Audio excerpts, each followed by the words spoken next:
9, 8, 7, 6, 5, 4, 3, 2, 1, 0.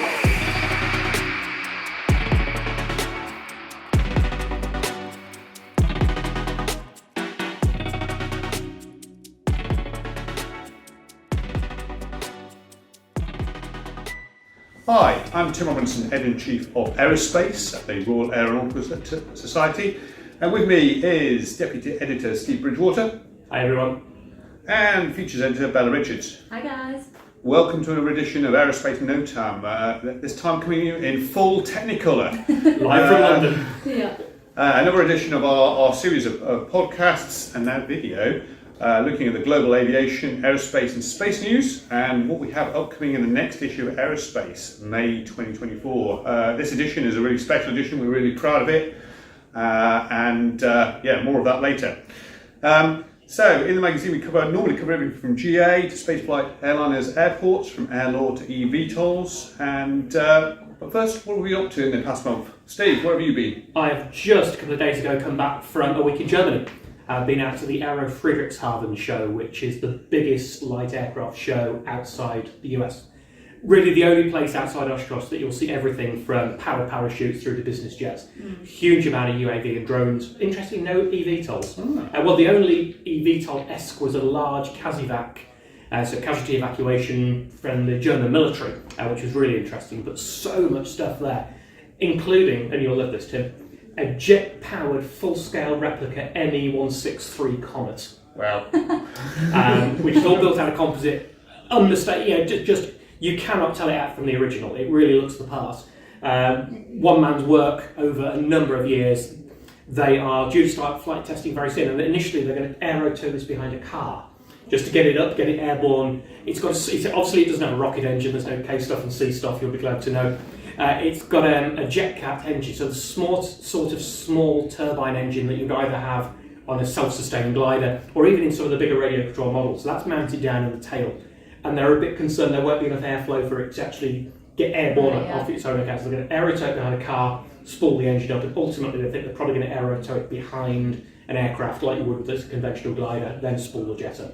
Wow, okay. What a fantastic machine! And just we'll do a feature in the magazine about it. But at a great show, it was their 30th anniversary this year, the biggest show they've had, and literally everything from powered parachutes to biz jets, Typhoon, and one of my favourites, a jetpack made out of the APU from a Tornado.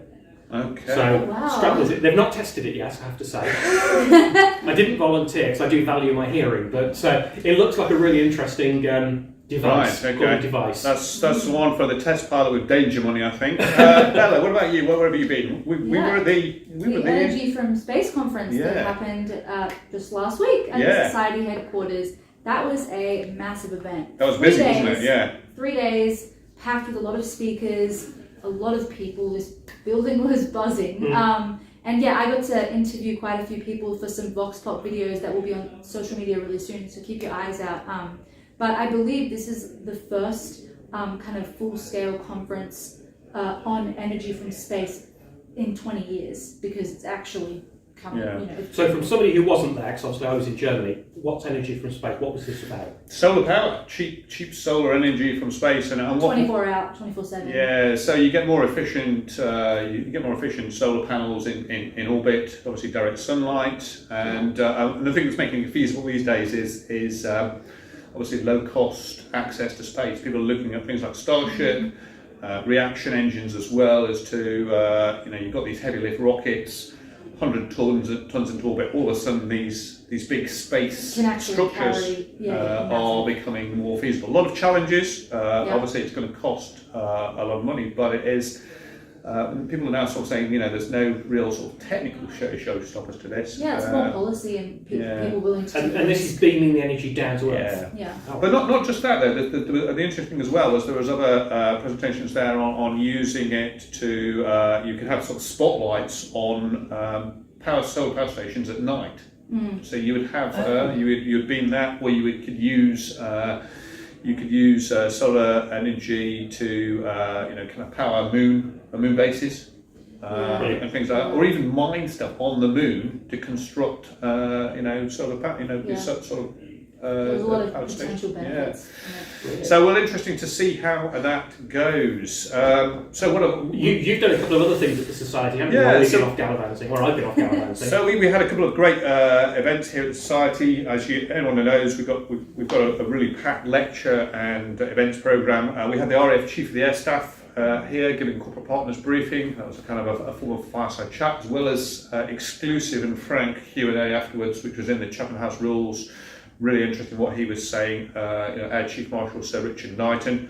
And we also had a lecture from the Lilium test pilot, Andy Strawn. So this is a highly experienced test pilot on testing an eVTOL, which is a really revolutionary form of air transport, and the Lilium in particular, because it is ducted fan, these small ducted fans, distributed power, fascinating stuff. So, A varied. That's what I like about working at the Society. We've got such a varied program of events. It really, it's incredible. Definitely. Right, on to news. So, what was caught people's eye in the news? Bella, how about you starting off with? Well, this one is close to home because Australia is really close to achieving its first orbital launch from not only Australia but also an Australian-built rocket. We have an Australian space correspondent, and Australia is it's meant to be, isn't it? It is meant to be. No, this is really exciting. Pretty much since I've been writing about space, I've been writing about this company called Gilmore Space Technologies. They're based in Queensland, and on, hopefully, fingers crossed, the 4th of May, they're going to have their first orbital launch. It's called AEROS Test Flight 1. The rocket is called AEROS, and it's a 3-stage rocket, I think 23 meters tall. And in the future, when it is a commercial rocket, it'll hopefully send up to, I think, 305 kilograms to Leo. So basically everything's approved. It's hinging on final approval from the Australian Space Agency to actually launch. But this is really exciting. I mean, there has been a lot of delays. This was supposed to launch in 2021, 2022, but as usual, supply chains, COVID, everything's delayed it.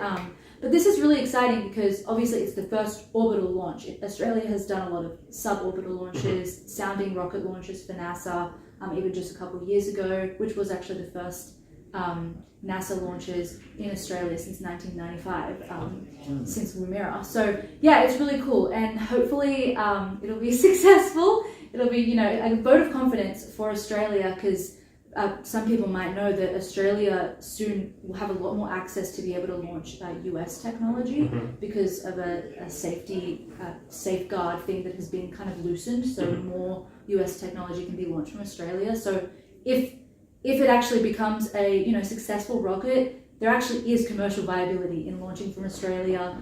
So yeah, it's really exciting. Another spaceport around the world.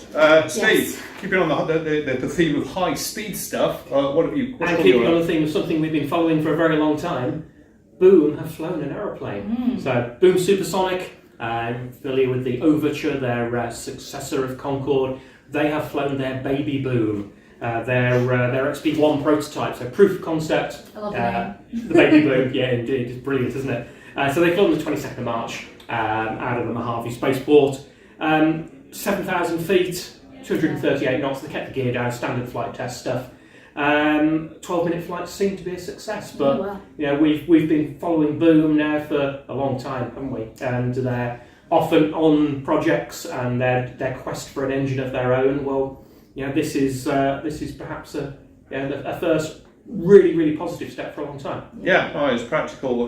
Practical first flight, hardware in the air, which is what people like to see. And kind of it's a proof of concept. It's not the aircraft itself. It doesn't look like the finished thing, but it is. We can build a supersonic. Is it more of a demonstrator? Aircraft. Well, it's proof of concept. It looks nothing like what Overture will eventually look like, but it is just to prove the technology. Yeah, that's right. So we've done space, we've done airline, GA, military story. That's got your name written all over it. Yes, military. So we've had one of the big stories, obviously, in the military sphere over the past month has been the big Iranian missile combined drone strike on Israel. That over 300 drones, of loitering drones, cruise missiles, ballistic missiles all launched in the direction of Israel, and 99% intercepted. Yeah. Which is and not only intercepted by Israeli jets, Israeli ground defences, but also an international coalition that came together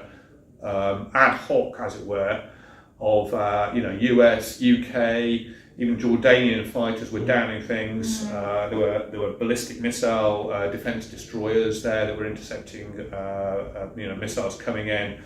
And some of the reports there that I've read said it was in Top Gun meets Star Wars. I like those comments. This nighttime attack. If you think of 300 drones, obviously they're very, very slow moving, but you're trying to find them at night. It's low. They're very low to the ground, and then also you're at night and you've got all your a whole load of aircraft that are all launching missiles at once. So it's a complex environment. One of the pilots said, one of the reserve pilots said it's the most complex operation he'd been in the past 2 decades. Wow. But it's got, obviously now the big question is how will Israel respond? We've already seen one attack on a Iranian airbase. I think they've taken out a radar there.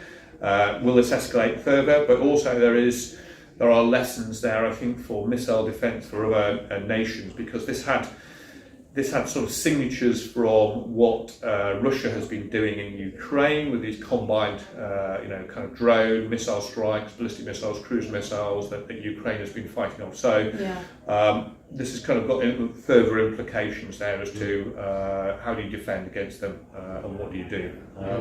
That actually links in really well with my next story. So apologies to step on your toes, Bella, but I think the obvious thing now is to go to my story, which is a GA story. Yeah. But it's not quite a GA story because Ukrainians have used an ultralight aircraft as what appears to be a pseudo drone. Yes.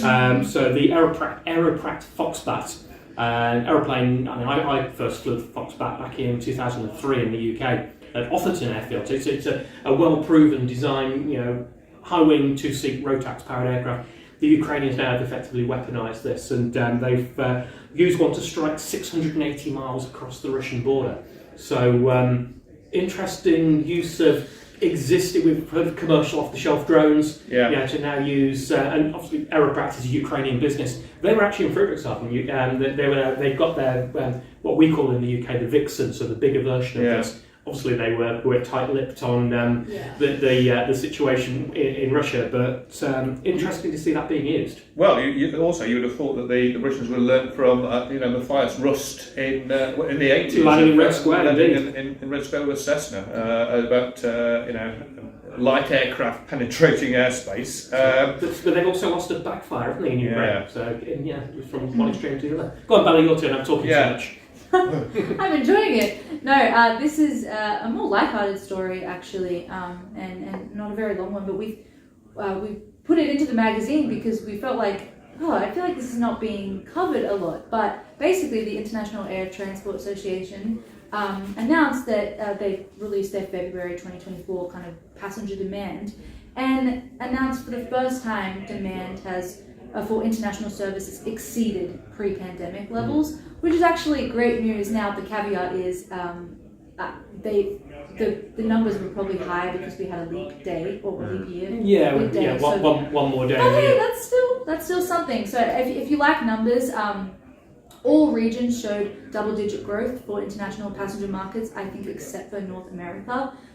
So where have we got my numbers? So international demand rose 26.3% compared to February 2023. Capacity was up 25.5% year on year. Load factor was 29.3%. And so I think it's a nice news story to see that basically all over the world we're reaching pre-pandemic. And I know everyone's sick of saying pre-pandemic, but I think it's a good news story to see that commercial transport is really back and better.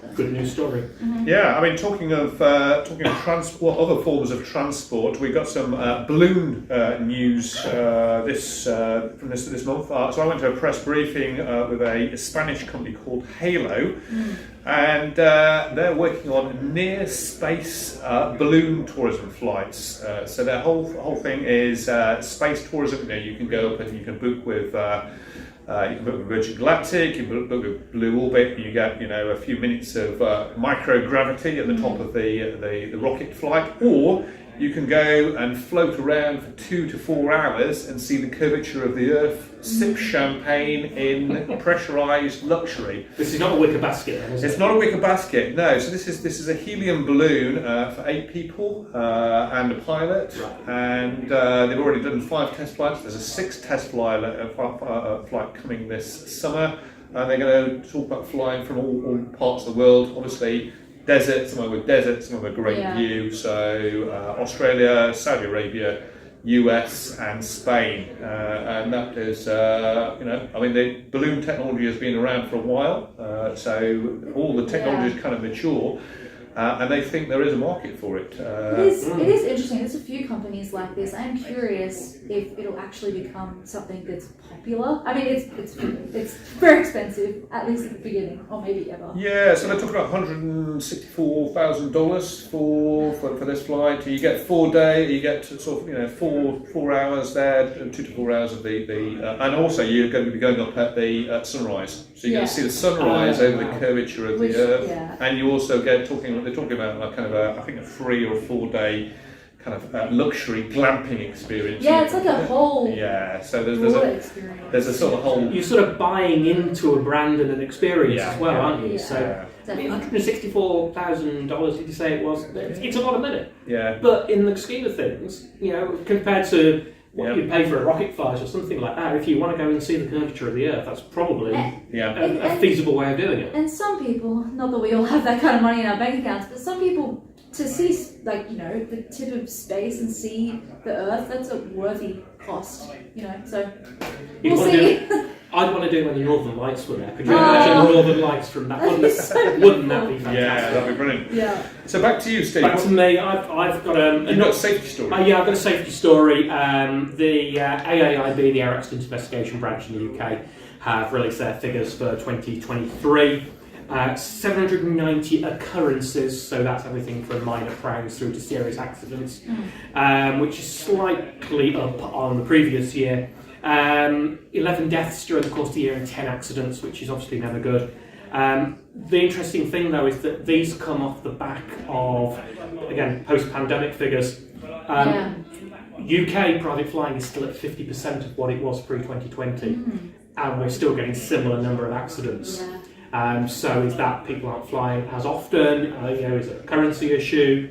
I was talking to Mark Greenfield recently, Greeners from Ultimate High, he's talking about upset recovery, and you've got the issue that people are maybe not flying as often as they were, and you're falling into those traps of. And again, if you look across the statistics on the months when a lot of these accidents happen, they're straight after the winter break, where people have maybe not flown for a few months. The lost kind of training. First nice weather weekend. So I think we're going to speak to Mark Greenfield at some point and get some more details on that. But not great statistics. No. Back to space, and you've got some news there about on drones on Titan. That's a good way of putting it. NASA has, officially confirmed the kind of green light for its Dragonfly rotorcraft to go off to Saturn's moon Titan. So this not concept, I guess, but it was first announced in 2019. But there were, again, major delays. Our favourite thing to talk about. But no, this is really good because this decision, it was actually approved for a preliminary review last year, but it was more of a conditional one saying we're not sure about the budget, so kind of hold off to actually complete the entire thing or plan to complete the entire thing. But now the 2025 budget has come in and they've made space for it, so now it's official, basically saying it's actually going to happen. If you're not sure what this is, basically this rotorcraft will be launching in 2028 according to their timeline, get to Titan in 2034, will fly throughout a dozen locations on the moon looking for prebiotic chemical processes common on both Titan and the early Earth before life was developed. And it does say, interestingly, it says Dragonfly marks the first time NASA will fly a vehicle for science on another planetary body, which we were talking about before, and we were kind of questioning that wording. Poor old because- ingenuity. They've forgotten already. Yeah, have they forgotten it? But I think more they're saying that compared to Ingenuity, which was mostly testing flight on another planet, this will actually be acting as a drone which can collect samples. I mean, there's a lot. Ingenuity was more of a scout, wasn't it? Going out looking ahead. Yeah. Of This is like an airborne lab, isn't it? I mean, Exactly. it's Which big. I love that wording. But yeah, so unfortunately, this is going to be a much higher cost than they're expecting. Apparently, 2 times more than it was originally planned to be. And NASA also provided additional funding for a heavy lift launch vehicle so that it could get there quicker. I believe just to get ahead of the schedule. But either way, it's really exciting, and I'm actually really excited for this mission. I think it'll be really interesting. Yeah. Excellent. And you've got stories to finish, which did a rubbish, shouldn't it, really? Well, we've got. I'm reining myself here with the puns and the jokes that make themselves as sewage to SAF. So I was at a press conference earlier this month about a company called Firefly, a UK company, who are working on turning processed sewage, human waste, and turning it to sustainable aviation fuel. And they reckon it's the most abundant form of feedstock, and it's going to be the cheapest. There's a lot of it about, and it's wasted. So you get this processed. The word is biosolids, and you turn it into hydrothermal liquefaction, and you get something that you get cheap SAF out of it. Yeah. So they're already working on a first sort of demonstration plant in the UK that's going to turn into a production, and Wizz Air has signed up to be the launch customer. So they've already So one of the questions I asked James Highgate, who's the CEO of Firefly, I said, well, why is it taken this long to kind of get round to sewage? And his answer was interesting. Is that it was a bit of an icky subject. No one really want to look at it, and they kind of worked their way down the list of sort of feedstocks, and eventually. But it's got potential. Just hope they don't spill it when they're loading, else it could really get a fan, couldn't it? I wonder if passengers can get past that though. So and obviously, you might sort of wonder whether the ultimate thing would just be to plumb in the aircraft toilets to the engines. On that note, so we're going to go over now to an interview with outgoing President Carissa Khan. She's had an incredible year. We're going to go and talk to her before she hands over to incoming President David Chin. Back. See you after the break. Okay, I'm Tim Robinson. I'm here with outgoing RAS President Carissa Khan, ahead of her handing over to President-elect David Chin in a few days' time, after what I think could well be described as an incredible year. Welcome, Carissa. Thank you. It has been an incredible year. So great to have you back on AEROSPACE NOTAM again. For those not familiar with how the RAS presidential year works, you took over last year, being elected the previous year, and every year the president sets a theme. So what was your presidential focus and themes, and why? So my presidential theme has been pioneering future flight innovation, and I chose to focus on 3 objectives. 1, inspiring today's and tomorrow's pioneers of flight. 2, integrating the new emerging players in future flight innovation into our wider community. And the 3rd one, strengthening and showcasing the society's relevance in this new exciting era. Wow, okay. You've really had a whirlwind year, and you're still super busy right now. Yeah, very much so. What have been the highlights? What have you been most proud of? Gosh, so many highlights to choose from. It has been an incredibly busy and intense year. So I'm gonna pull out a few, but I mean we've done so much, and I'm so proud of everything that we've achieved together this year with the society. So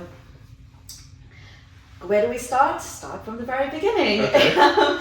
From my the inauguration event as president was the annual banquet, and that was a fantastic event. That was a key highlight for me because I got to shape the event in a way that is in line with my presidential theme and really make it my own. And it was great to welcome the president of SpaceX, Gwyn Shotwell to be my guest of honour, and it was just fantastic hosting her.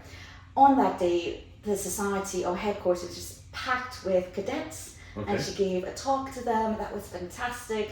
And just seeing her engage with the young cadets was great. But also at the banquet, that's when I awarded my Young Pioneers Award, which I launched for my presidential year.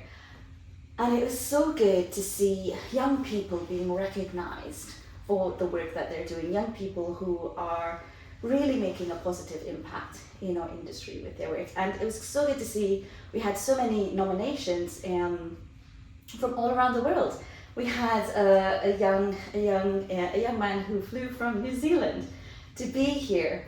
And so one, it was great to recognise the amazing work that young people are doing, but also to welcome them into the society at the banquet. That was huge for me. Of course, my President's Summit, a lot of work went into that, thanks to the team here at the Society, and that was just a phenomenal event, a huge success, sold out, and we were able to connect renowned experts, industry leaders, visionaries from around the world, from emerging fields as well as existing aerospace sector. We had a fantastic lineup and a great start with amazing women kicking off the summit.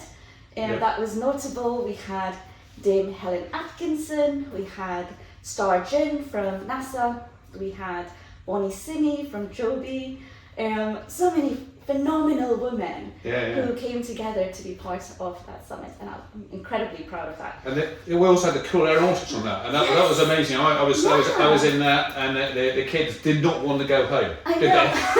This would be a core memory, as my generation would say. Core memory, I would never forget. The society headquarters, the halls, just young children running around screaming, the buzz of excitement and enthusiasm,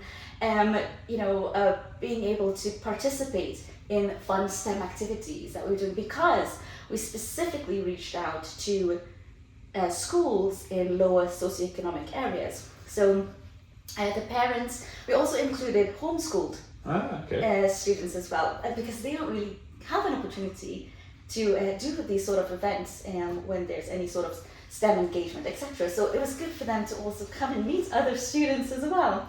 So what I took away was, the society continues to do such a fantastic job in STEM engagement, and have been more and more reaching out to students and schools, that with students in demographics that are underrepresented in our sectors. But that event for me would be the most memorable. I mean, all the kids jumping on me to give me a hug after to say thank you. They wanted selfies. And the parents. And also the parents and the teachers saying thank you. It's we're not normally invited to stuff like this, so really good to start building those relationships with those schools. So core memory, favourite memory. But you've also been sort of at the high level, representing the society at the high level in Davos, World Economic Forum, shaping the future of autonomous mobility, urban air mobility, advanced air mobility. Autonomous mobility. All kinds of mobility.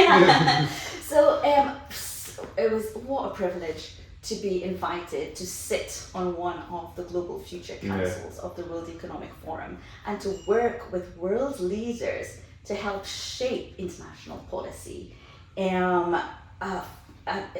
What an incredible honour. But also, it helped position the society to showcase our relevance in international matters. So that was another key highlight, and I will continue to build that relationship and continue my role on the World Economic Forum Global Future Council. So another key highlight as well. React. Air shows. Despite the rain,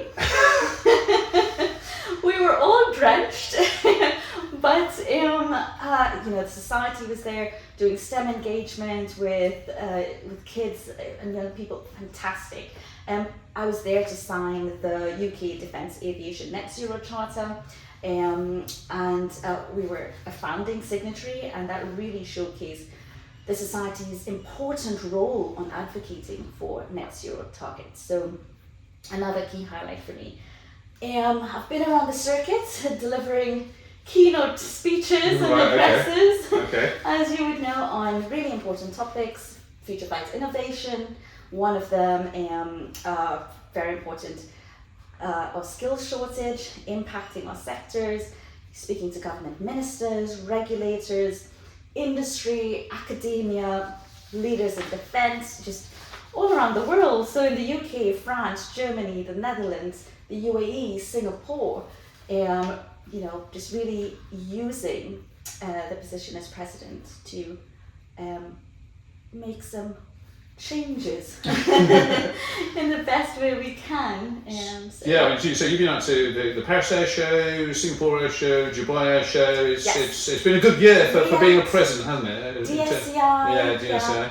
And at every event, reaching out to our community, reaching out to our global partners, just strengthening the relationships that we've had, but also engaging with new players and new entities coming into our aerospace, aviation and space sectors. So across all the air shows, we engaged with more than 70 organizations, and we've just enhanced our corporate partners portfolio. 350 partners now. So I think for me that was really important, that I'm really meeting as many members of our community as possible, existing, and then bringing in new members as well. So much so that we increased our membership by 10% in less than 12 months. So, wow, okay. Yeah. So, and you've also been around also the branches. Quite a few of the branches have seen you and have been going around and meeting the members there. So, not just in the UK, so all across the UK actually, from Scotland, from our Prestwick branch, which was really important for me because I actually had like my first job as a graduate in Prestwick. Oh, right. And so, and my professor of aerospace engineering, who was my advisor at university throughout my degree, came to hear me speak. Wow. At the Prestwick branch. Yeah.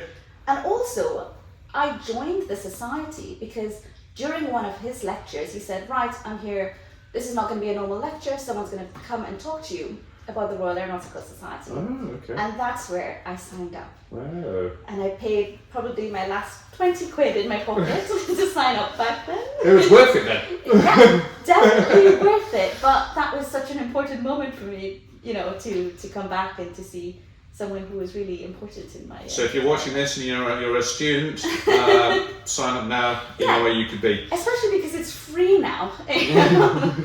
So yeah, that was great. The Yeovil branch, just branches all across the UK, but also in Hamburg, in Toulouse, in Paris, in Dubai, in Singapore. Just making sure that I meet as many of our branch members as possible. And you've been hosting stuff here as well in the HQ and getting more people here. So we've had some fun nights, haven't we? Oh, social nights. Absolutely, and I'm so happy that we were able to do this and launch this during our presidency. And the team here at the Society has been fantastic at just embracing my ideas and running with it and then delivering it. So we had the quiz night last night. Yeah. What a vibe!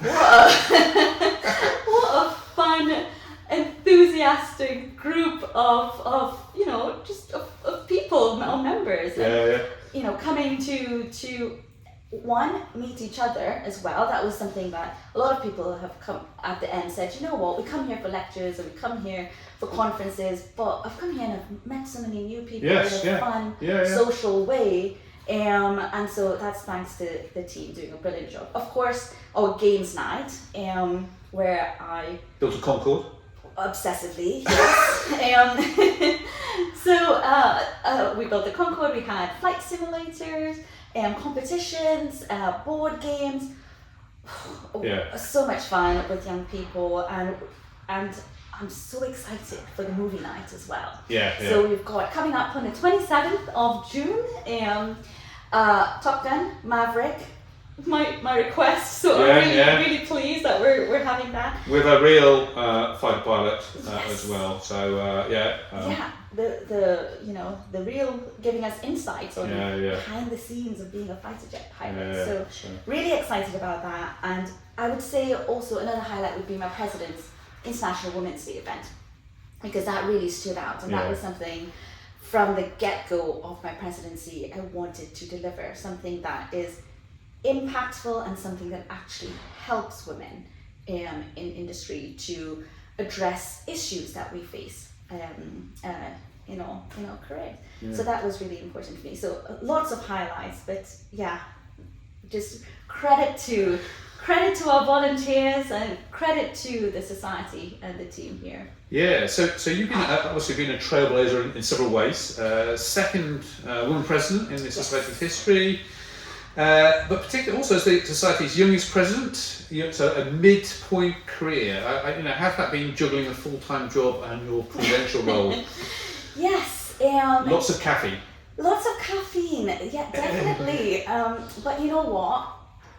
I wouldn't have it any other way, because I got to bring a lot of ideas that we're working on in industry to the forefront, and also help the society be relevant. Yeah. So I wouldn't have it any other way. But I credit to my team at UPRI, who has fully supported me. I couldn't have asked for a better team and a better organization to support me during my presidency. And credit to the team here at 4HP. I mean, I have a list of names, but credit to the team here, who have just always been supportive, just really on point with everything. They work tirelessly and diligently behind the scenes. You see all of these successful events happening, and really things that we are incredibly proud of, but they're the ones working behind the scenes making it happen. So that could have only been done with a remarkable team, and I've had the privilege of working with a remarkable team here. Wow, thanks very much.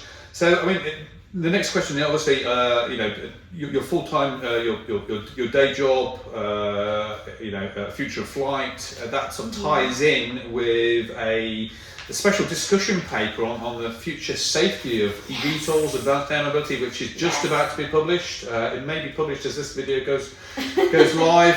What's that all about? Why is it important? Why should people care? Oh, well, people should definitely care, because it's an exciting time. It's an exciting era for innovation in future flight. And my paper is going to be on shaping the future of advanced air mobility safety. Safety is the paramount priority in aviation, and today flying remains the safest mode of transport. We need to ensure, as we're embracing these new technologies, that we continue to maintain a high level of safety. Not just maintain it, but enhance it. So as you know, Tim, historically the way we make the aviation system safe, or the way the aviation system has become safe, is because of looking back at past accidents and picking out the key critical learnings on safety, then embedding that into industry. But that's obviously cost people's lives. It does, absolutely, and that's what this paper is about. We don't want to wait for accidents to happen to then learn about what needs to be done, to then put in corrective actions so that it doesn't happen again. So we've done an exciting and unique approach with this paper, which is sort of a predictive safety approach. So I've convened a fantastic panel of thought leaders from around the world to help me shape this. And I asked them to let's put ourselves in the future. Let's put ourselves in 2035, when we have advanced air mobility or eVTOLs operating. What would the conditions look like? What would that operational environment look like? What are the additional layers of complexity we'll be adding to our current aviation system? And how will that impact safety? And so we've done a pre-mortem investigation of forecasted fictional accidents, and then we took a step back and said, right, what could have been the root causes that led up to those accidents, and then what is the sector doing now to address those areas, and where are there gaps, or where are there areas that need to be enhanced or improved or just researched further. And then we pulled those out and said, right, these are some key actions that we need the sector to look at now if you want to have safe operations in the future. So not waiting for accidents to happen, shaping the future of safety for these new types of vehicles. Well, it's a breakthrough paper, I think, and never been done before. Yeah. So in this innovative science, well, it's almost science fiction type, a little bit, kind of future gazing, and also. I wouldn't say science fiction because it's not. They're fictional scenarios. Yeah. But more and more, the advancements in technology will make these a reality. So it's not fictional scenarios, but we're seeing more and more these types of new vehicles becoming a reality. And the interesting thing also is it goes back actually to in 1921 the society was asked. Cross-channel transport. There was obviously beginnings of commercial transport between UK and France, and airliners were crashing, and they got asked to, well, what can you look into this? And they looked at things like reliability, life rafts, and things like that. Let's try and improve the safety of the emerging commercial transport, passenger transport. Exactly, and it shows the society's key role, in ensuring safety throughout every evolution in flight. The society has been at the heart of pulling together the community of experts to shape flight since 1866, right? Yes. So, and today we continue to play that role 158 years later. So, we have been at the heart of developing flight, and we continue to do that. So with this paper, we're continuing the role that we've been set up to do.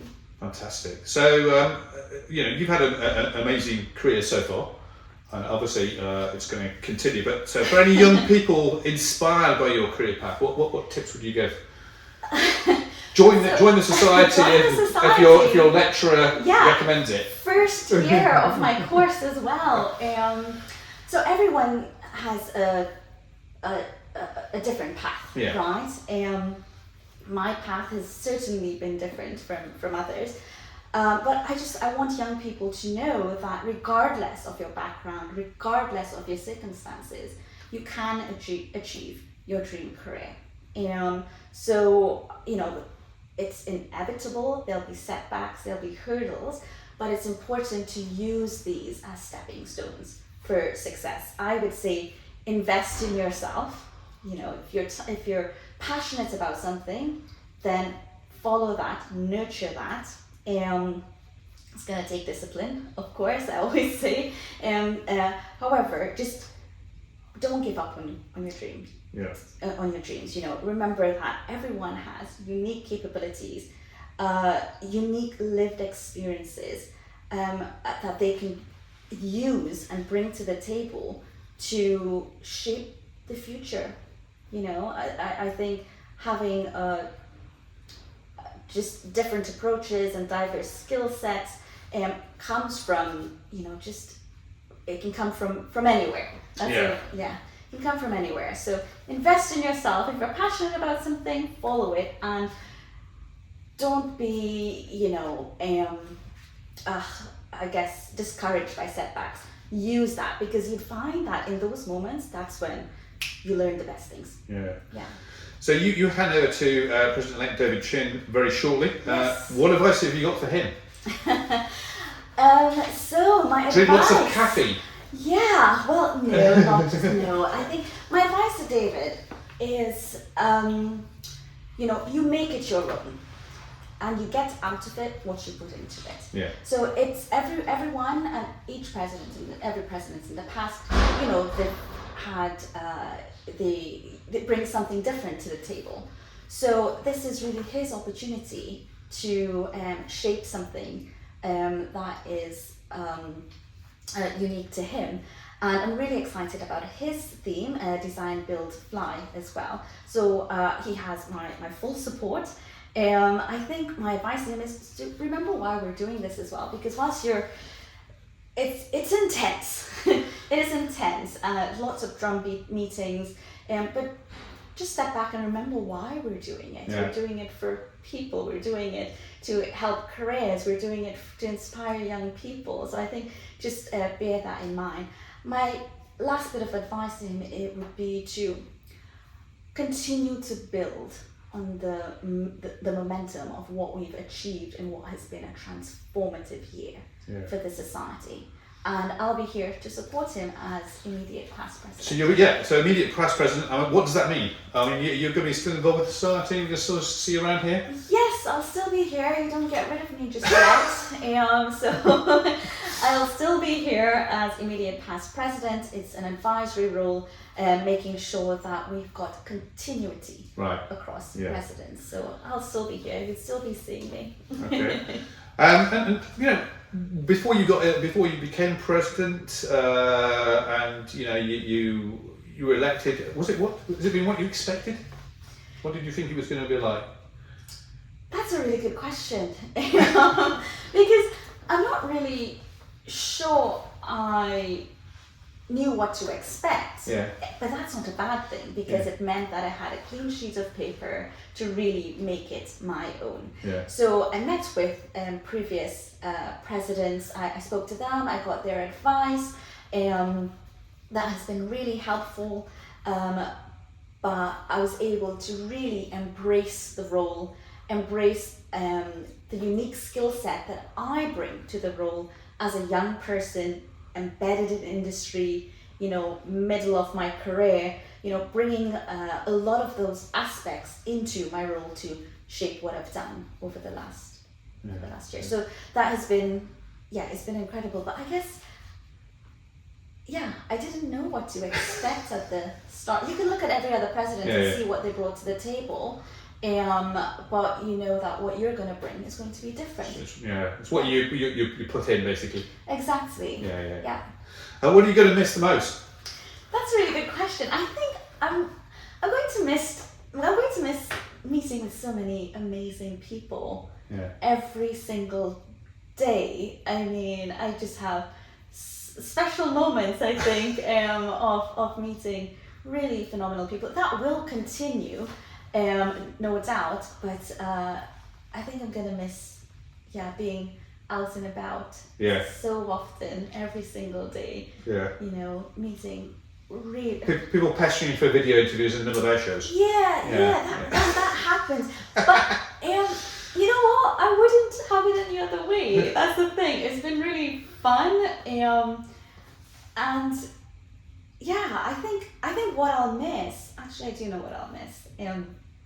Which is working so closely with the team here as well. That has been really something special for me on a professional level, you know, but also working with people who align with your vision and really embrace, you know, what you have in mind, and then, you know, making it come to life. I think that has been incredible here, working with the team. So I'm gonna miss that, but also on a personal level as well. So it is intense.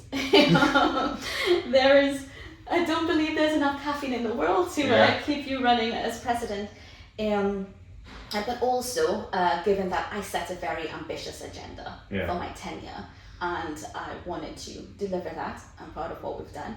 But in those intense moments of drumbeat, lack of sleep, long flights, etc., if I needed to speak to someone or just have a chat with a friend, I could do that with the team here, who have been incredibly supportive. So personal level and professional level, I'm really going to miss those close relationships, and I hope it will continue. Actually, We'll still be around. I'll be knocking on your door when I'm like, can okay. we just talk?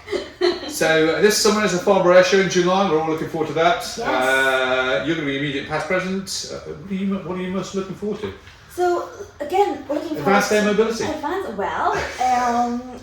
It was good to see it at the Paris Air Show, Yeah. the Dubai Air Show, a little bit in Singapore as well, and so it'll be good to see what Farnborough Air Show showcases this year. But for me, I'm most looking forward to the STEM Day, the Pioneers of Tomorrow day, which is on the last day. And I know these events are for kids and students, and the society will be there as well.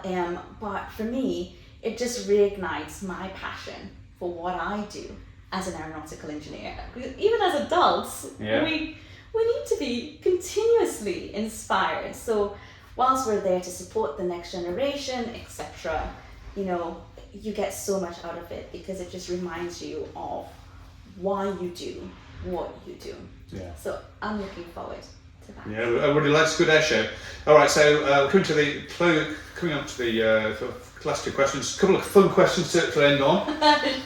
Favorite aviation film? And why? Airplane. I'm kidding. Have you seen it yet? No, I haven't. Only because you've been talking about it throughout my presidency. Favorite aviation film? It's got to be Top Gun. Okay, Right? original or the new one? Oh, I'm torn. I'm torn. Okay. I'm torn. Yeah. Joint favourite then? Your joint favourite is Both of them. Okay, why? Why? Yeah. It's Top Gun. You feel Brilliant. Okay. it's Yes. Top Gun. I mean, It's got tomcats in it. do you need any other explanation? It's quotable. Right. Okay. So the last question is: everyone knows that Concorde is close to your heart. Everyone knows who's heard you speak. Inspiration for getting into engineering, aeronautics, and your interest. What are your second and third choices as favourite airplanes? Oh. Now, we hear that one of them is a certain cancelled Canadian supersonic interceptor. Is that right? I do like the Arrow. You do like that? Well, that's Yes. funny enough. Oh. So we've got a little bit of a leading present, or ex-presidential present from the aerospace team in publications. And for those of you listening on the No Time podcast, something has just been handed over. And we know you don't dress down, but there's something there to wear when the gardening or down the gym, if you want to hold it up to the camera. What size? Well, you're only. We have to take a guess. Is this a baby size? Oh no, it is. It is my size. Oh, this is cool. Pilot's notes for the Arrow. Wow. So yeah. Wow, that is cool. Thank you. So yeah. Oh, that makes me really happy. There's a little something there. Yeah. Oh wow. So thanks for your time and good luck for the future. We hope to see Thank you again. And I'd just like to pay a little tribute personally and thank Carissa for all the amazing hard work, enthusiasm, passion from the aerospace team, RES staff, and the wider membership around the world. I think having seen her in action over the past 12 months, she's been a fantastic ambassador for the society. Role model for the next generation of aerospace professionals, and I think I speak for all of us in saying that we've been genuinely lucky, really lucky to have her present, and wish her all the best.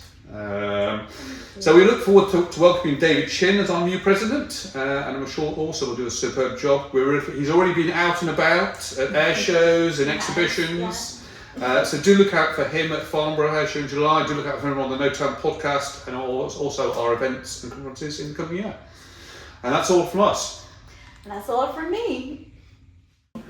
And welcome back, and glad you're back. And so we're now going to have a look at what features we've got in the May 2024 issue to look forward to, which is a special edition, isn't it? It's a special edition. It's got more pages. It's got a special theme. What's Yes. our theme?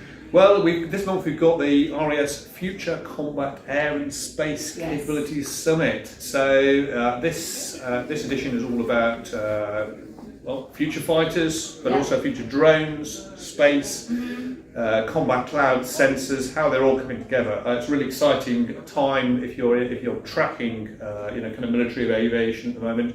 Lots of projects going on around the world. So, who wants to start off? I had a great chat with someone from Leonardo. Yeah. Leonardo working on the Great sensors for for GCAP stroke Tempest. Yeah. And this person is ex F-22 exchange pilot, ex F-35 pilot. So he really knows the inside track on what future fighter pilots need, and that is it's all about the information. Yes. Yeah. It's all about the sensors, and you can do.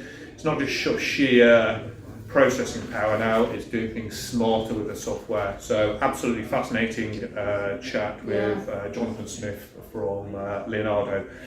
Bella, what about you? Yeah, well, I got to write an article in this issue, and it was really interesting actually, kind of connecting how the space domain will be able to connect with the next generation future fighter programs, and looking at who's kind of spearheading that. And basically Airbus is with the Germany, Spain and French FCAS or SCAF, whatever you want to call it.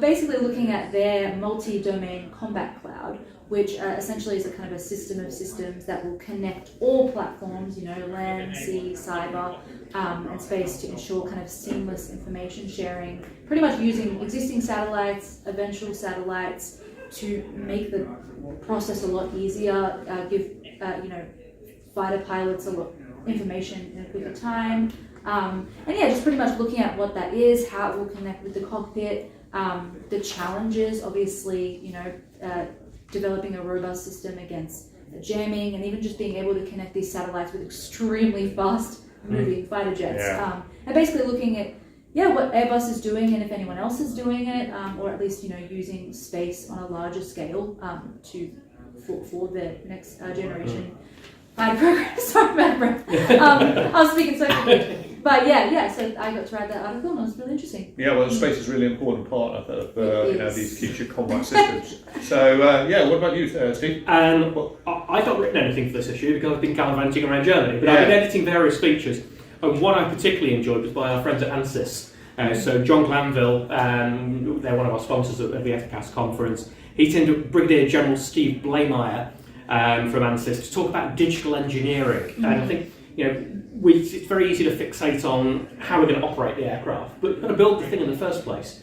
And they're looking at I'm just going to paraphrase a quote here from John. He said, the F-35 has over 8 million lines of code in it. The future combat system is going to have exponentially more. You're looking at that amount of software and code. And so they're looking at digital mission engineering. So really looking at how, again, it's almost a system of systems, but testing the aircraft, testing the subsystems, testing how everything's working in a digital environment. So, back 50, 60 years ago, we'd been cutting metal and making prototypes and putting them in wind tunnels.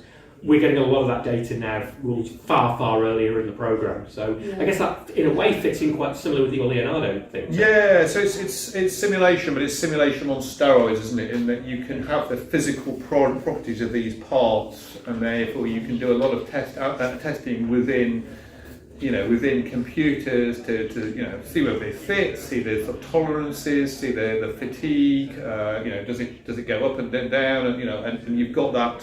You've essentially done that data without having to cut metal, build a prototype, or anything like that. I think that it's one of the challenges for the programs like GCAP and Tempest is showing.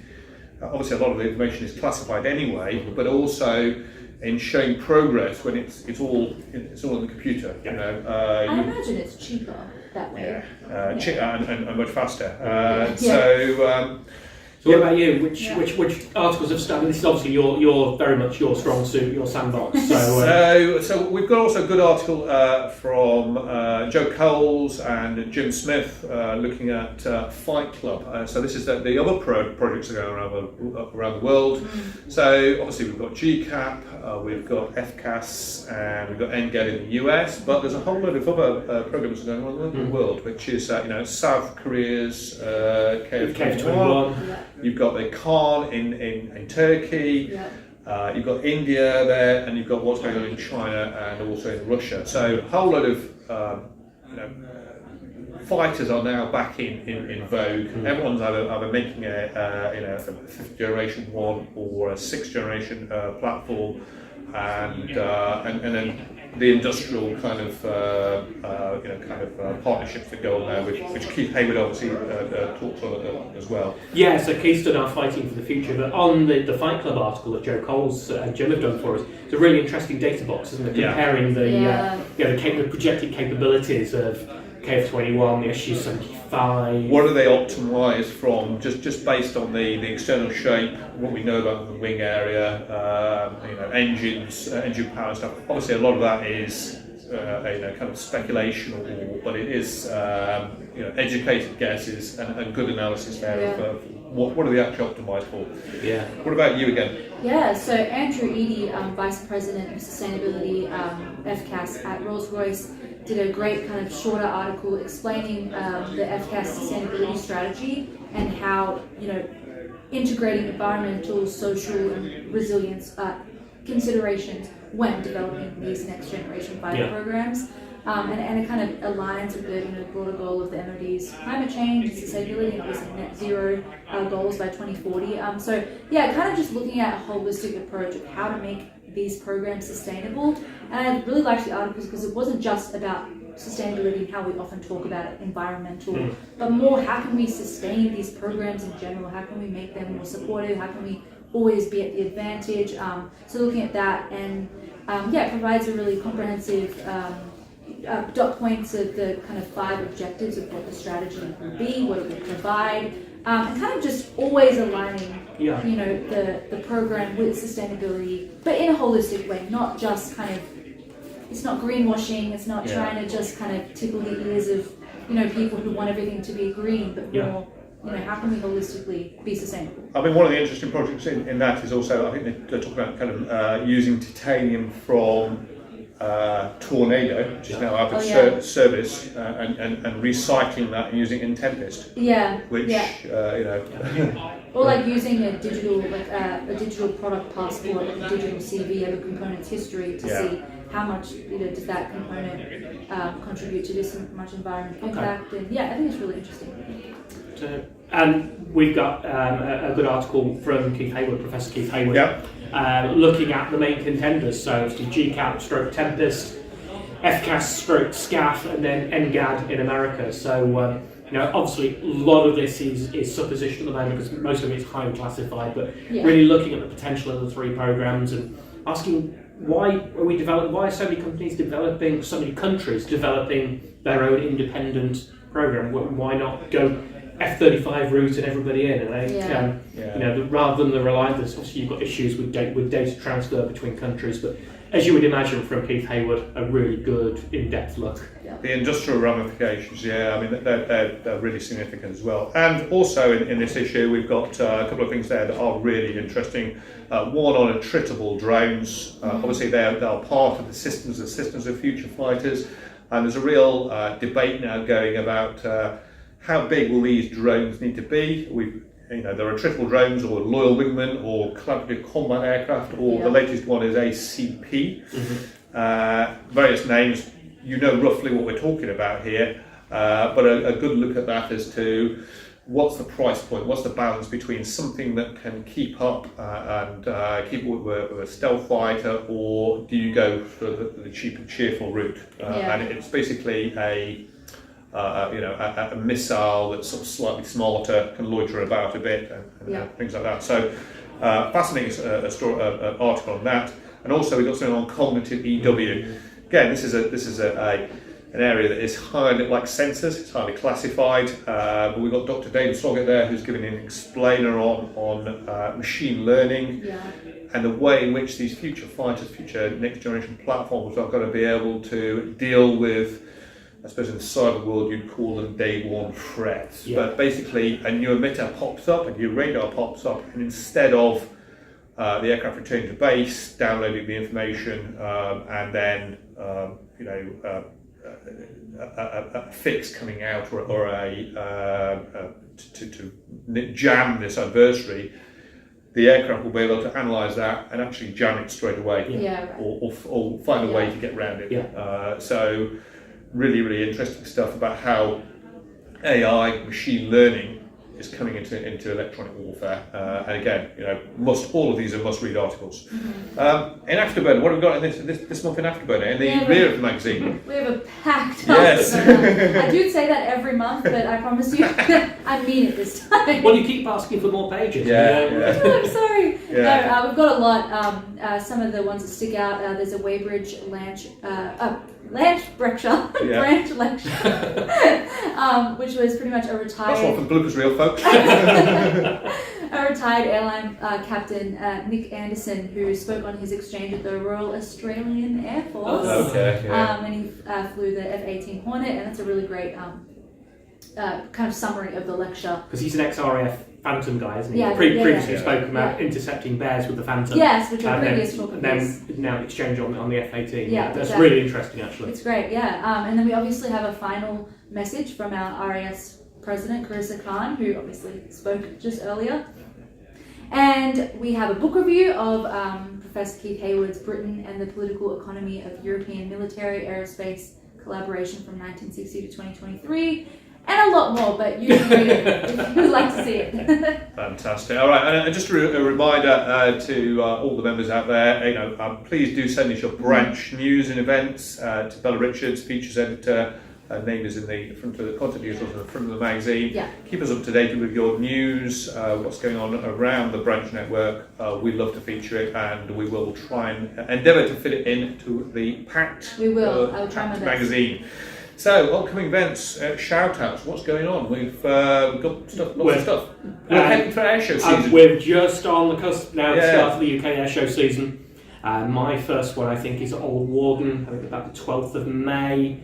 That's looking good. So we've got various Old Warden events to go to the Shuttleworth collection. Sywell, still looking forward to Sywell, which is the 22nd, 23rd of June weekend. It's not Flying Legends, but it's got some of the aeroplanes that you would see at Flying Legends in terms of those big piston-powered warbirds, but mixed in with some aerobatic types. Got the Red Arrows on Sunday.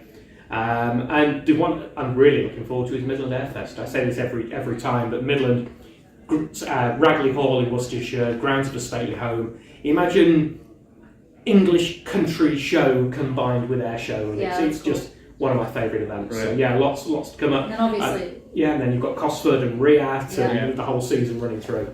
And we've also got, obviously, for RAS members, we've got the AGM on 9th of May here at RAS HQ. So if you were in London, come and vote, come and make your voice heard. That's your opportunity.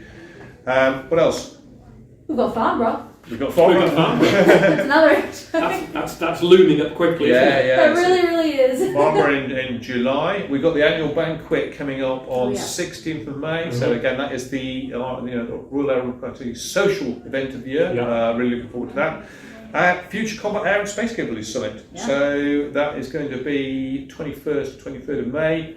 As I said, with our issue is built around it. But some really interesting speakers there. We should probably show the front cover of this issue because we've actually, for those who can't remember the date, at the bottom of the front cover we've actually got the reminder. Look at this for a front cover. So this is a sneak preview of the front cover. and the future combat. I mean, I'm just looking at the schedule for that program. Really interesting stuff. Some really speakers you will not see anywhere else. I know that there's a lot of other conferences going on, other events, but this one is just going to kick it out of the park this month. Sustainable Hangar of the Future. We've got the Air Transport Group. They're doing something on 23rd of May over at Cranfield. So they're going to be looking at the Sustainable Hangar of the Future. So MRO. And then there's the CIAS Euro GNC conference, 11th to 13th of June. That's all about kind of satellite, satellite navigation and things like that. And then we've got D-Day coming up, 80th anniversary of D-Day. So there'll be some news around that. Yeah, I think there's currently 12 DC-3, C-47, Dakota, Skytrain, pick your title from those, coming over from the US. Marino Aguirre and the team of the D-Day Squadron doing great work on those. They're due to arrive just prior to D-Day. Various events at North Wheel, down at Bottery, and then on the 6th of June going across the channel to recreate those famous flights from 80 years ago for the liberation of Normandy. So again, what a fantastic event again, and a huge amount of effort gone into this from people across the world, you know, not just our American friends, but you know, a lot of the Europeans are coming over for this as well. So, you know, 80 years, perhaps the last big anniversary, and I think really one worth commemorating. It's going to be a spectacle seeing that many Dakotas DC-3s in the sky at once. And then also in June we've got the NAL book sale, so National Aerospace Library down at Farnborough. If you're like me and you can't resist a good aviation book. Well, you know, that's where you need to be, Farnborough. Or that's where you need to avoid. Yeah. I'm this is dangerous for your wallet if you are if you go down there. Lots of great bargains to pick up, and down there at Farnborough on 14th, 15th of June. And then Farnborough Air Show, as you say, is July. So Late July. yeah. So we'll be covering, the team will be covering that. We'll be doing our usual daily blog. Look out for us there. And if you've got any news, Send it. get in touch. Yeah. So we're nearly at the end of the podcast now. What are we watching, reading, playing? Who wants to kick off? You've got a nice book, didn't you? This is going to make me look like a real anorak now, isn't it?